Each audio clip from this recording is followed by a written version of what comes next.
So next time you go to your kitchen, I want you to try out this recipe. Like staki kusikia ukisema ati sina kitu ya kupika for dinner, I don't know what to make for breakfast, I don't know what to make for lunch. Like jaribu hii recipe yenye nataka kukupatia saizi. So we are going to be using mince meat, some vegetables. I have carrots, I have courgettes, niko na vitungu, I have red and yellow bell peppers, tortillas, and we have cheese.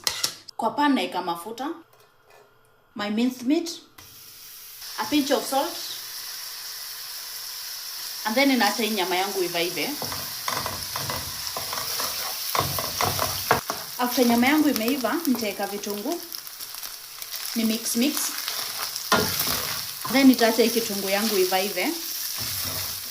After that naeka my vegetables. Mix.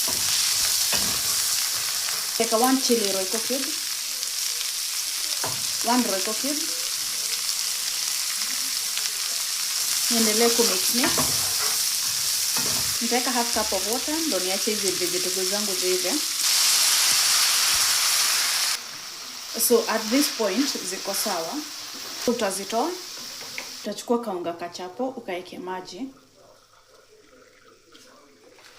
Mix. And then sasa tunachukua zile tortilla zetu.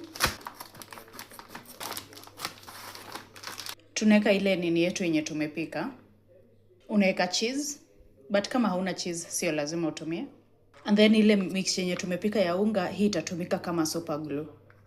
Unaipaka huko kando. And then unachukua hii side, unafunika huku, unachukua hii nyingine, unafunika huku. Unachukua this other side, unairoll hivyo. Like that. Something like that. After umemaliza kutengeneza kila kitu, kwa pan unaweka mafuta ama butter, whichever tu uko nayo. And then unaziekelea. Unazipika hadi zikuwe brown. So side zote zikiiva zikuwe golden brown, unaitoa. By doing all that utakuwa umetengeneza a simple meal. Hii ni avocado sauce yenye nimetengeneza. Let me know if you want the recipe. Unaweza kula vile unakulaga tomato sauce ama mayonnaise ama any other sauce. But yeah, let me show you what zinaka inside. This is what they look like from inside. Look at that. But yeah, I hope you've enjoyed watching this video and I really hope you're going to try out this recipe. Nisisikia tena ukisema hauna a meal idea. But yeah, I hope you've enjoyed watching this video and I'll see you in my next one. Bye bye.